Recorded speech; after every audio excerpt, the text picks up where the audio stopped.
क्या आपने कभी सोचा है कि क्यों कुछ लोग जीवन को अनुग्रह से और आसानी से नेविगेट करते हैं जबकि अन्य संघर्ष करते हैं? क्या ऐसा हो सकता है कि वे कुछ छिपे हुए आध्यात्मिक नियमों को समझते हैं?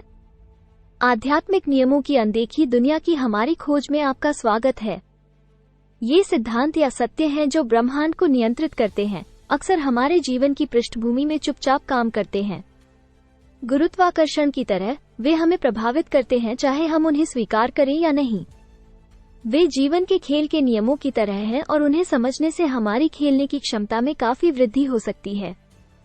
आज हम इन छिपे हुए आध्यात्मिक नियमों में से 5 में प्रवेश करने जा रहे हैं।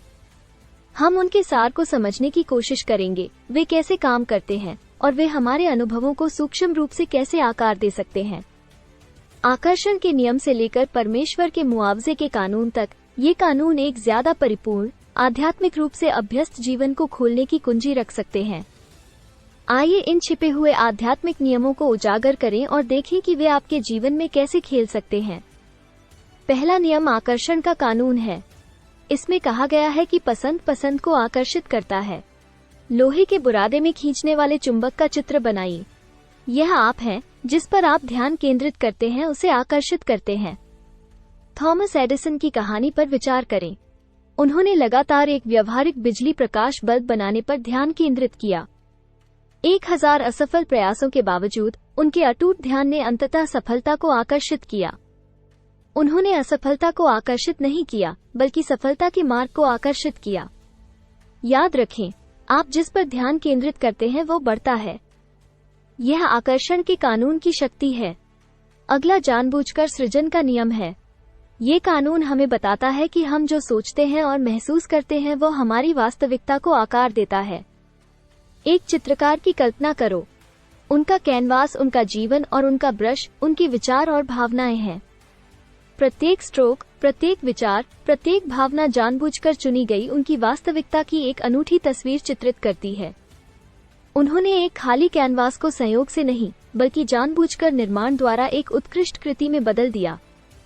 आप भी अपने जीवन के कैनवास के चित्रकार हैं। आपके पास अपनी वास्तविकता बनाने की शक्ति है। ये जानबूझकर सृजन के नियम का सार है। तीसरा आध्यात्मिक नियम भत्ता का नियम है। ये चीजों को स्वीकार करने और चीजों को होने देने के बारे में है। हवा में झुकने वाले विलो के पेड़ की तरह एक कठोर ओक के बजाय एक सुंदर लचीलापन प्रदर्शित करता है जो दबाव में टूट सकता है।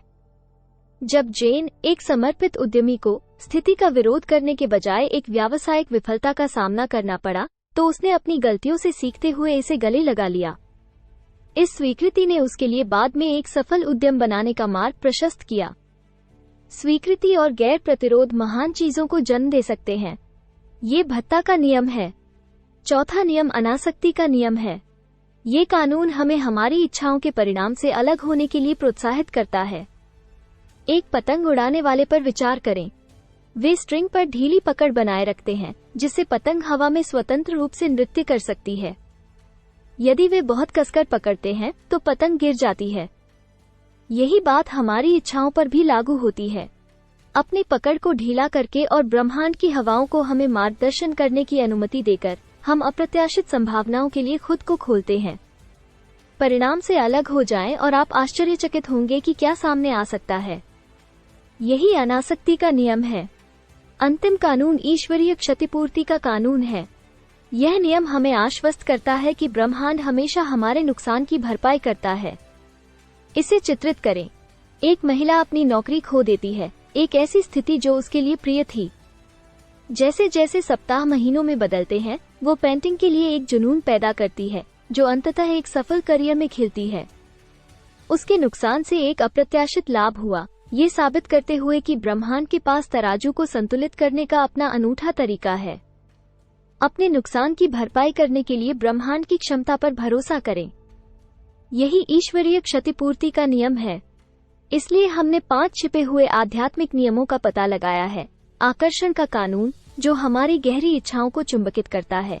जानबूझकर सृजन का कानून, जो हमें जानबूझकर हमारी वास्तविकता को आकार देने में सक्षम बनाता है। भत्ता का कानून हमें स्वीकृति और समर्पण सिखाता है। अलगाव का कानून हमें अपेक्षा की जंजीरों से मुक्त करता है। और दिव्य क्षतिपूर्ति का कानून हमारे आध्यात्मिक पथ के साथ बहुतायत और संरेखण का वादा करता है। इन नियमों को अपनाएं और आप पा सकते हैं कि जीवन थोड़ा और अनुग्रह और आसानी से बहने लगता है। यह आपकी आध्यात्मिक क्षमता को अनलॉक करने का समय है। जाने से पहले कमेंट में बताएं कि कौन सा आध्यात्मिक कानून आपके लिए सबसे महत्वपूर्ण है। मुझे आशा है कि आपको यह वीडियो देखने में उतना ही मजा आया होगा जितना मुझे इसे बनाने में आया। हम अपने समुदाय की शक्ति में विश्वास करते हैं और हमें और अधिक लोगों तक पहुंचने के लिए आपकी मदद की आवश्यकता है।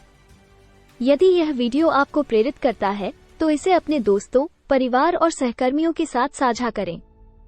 चलो सकारात्मकता को दूर दूर तक फैलाएं।